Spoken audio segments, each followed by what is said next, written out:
Hello, this is Ellen Petronella and I'm here with my stitch journal. In case it's the first time you're seeing an embroidered book in this way, do check out the link in the description below where I give you a free class showing exactly how I put my journal together and how you can put yours together too. Today I want to do some couching together with you.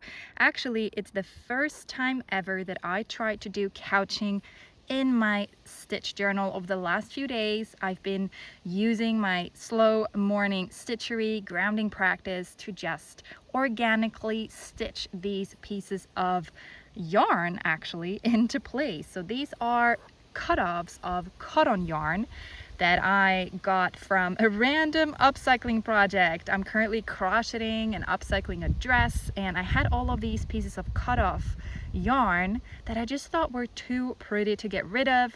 I've also received a lot of questions on videos here on the channel asking me what I use the cutoffs for, what I do with the cutoffs. Most of them I'll end up throwing them, but if I see that, either it's the color scheme or they're simply too many or many enough to be able to actually do something, I want to try to see how I can reuse them. So I put them into my stitch journal and it just landed in me. I needed something really soft these last few days. I needed something that could really let me lean into movement, but also tactility. So I'm going to zoom in a little bit, start stitching while we continue chatting. And by the way, have to just read this out loud. I just found this page to be just so perfect for it. The aim of art is not to represent the outward appearances, but their inward significance. Yes, yes, yes. Part of what makes embroidery so soothing is not only the repetitive stitches or colors, but the tactility, the fact that you can literally feel the work evolve in your hands. And with the couching, it literally creates this 3D effect. You can see how the yarn is kind of popping out of the page. Flipping over, this is how it looks like on the back side. So I don't have any particular plan of how I'm placing these pieces of yarn. I literally just take them one at a time. I lay them onto the page and I let the stitches lead. I just try to make them relatively close to each other, and I suppose my lead word is softness. So whenever I do create something that is a bit more abstract, some more abstract approaches to designs, I try to have a lead word based on the feeling, the motion that I want to capture. For this one, it was softness. That is why you can see I've done all of these rounded, soft shapes. I just really felt that I needed to be kind to myself. I needed some softness. Some of the cutoff pieces are a little bit longer than others. I don't mind. That is part of the variety, part of the natural selection, natural variety that I just find so organic. Let's go for this one.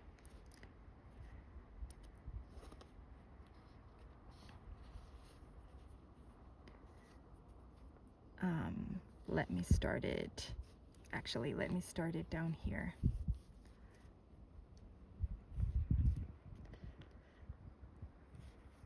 So couching, oops, it fell out, is essentially using simple straight stitches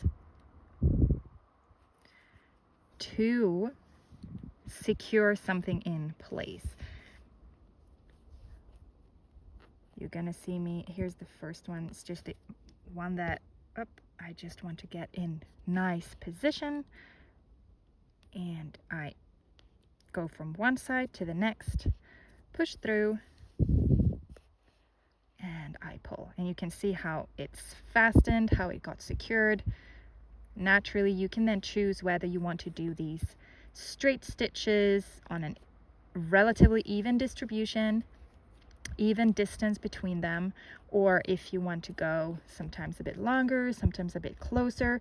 If you look at the other ones that I've done, I've sometimes placed the stitches much closer to each other, like here. Here they are a little bit more far apart, but still relatively even. Here is another place where I decided to do a little bit closer again.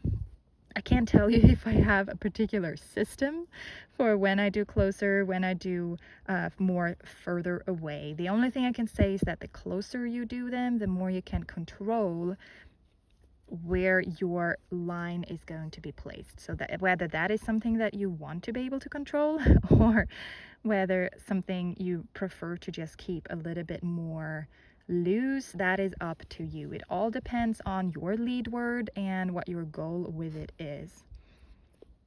I love how I can feel it popping up. This 3D element is something that just has been relaxing me so much this week.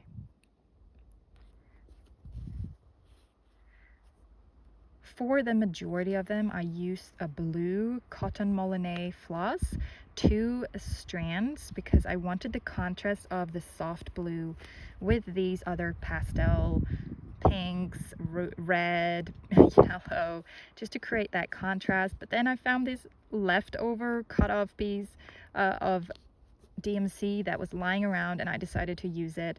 I do find it slightly soft, but there is something really, really pretty with the kind of monochrome effect that it creates too. So I'm not gonna overthink it.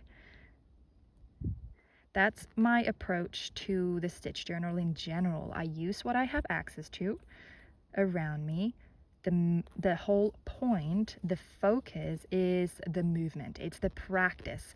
It's not another project that needs to be perfect. It's literally the kind of the antidote to that. Getting away from perfection, getting away from the idea that there's some kind of arbitrary deadline or start or finish. A stitch journal is about the lifestyle. It's about the continuous, ongoing practice of actively choosing to incorporate creativity and slowness in your everyday life. Sometimes I do 2 stitches, sometimes I spend an hour with my journal. It all depends on life circumstances, on, what capacity I have, what time I have, on loads of different things. The key is to just the conscious bit, the intentional bit of doing something that doesn't have any necessarily direct utility attached to it apart from your own enjoyment of the process. So I think that you got the drill, roughly how it works. I'll be finishing this one off, and then I think I'll be continuing with a bit more pink, and we'll see where that goes. Thank you so much for watching. Do let me know if you want to try out some couching in your stitch journal. It's a fantastic way to incorporate a little bit more of abstract movement in combination, in complement to potentially writing some text or images or whatever it is. It's a really, really relaxing way when you just don't necessarily want something that is too fixed, right? Thank you so much, and don't forget, if you also want to get started with a stitch journal, you don't have one yet, do check out the link in the description below for a free class on how I made mine. And don't miss the Petronella Art Studio. My online open studio is about to launch any day now. Do check out the link below to join the waitlist and be the first to know about it. And I'll see you in the next one. Thank you so much. Bye.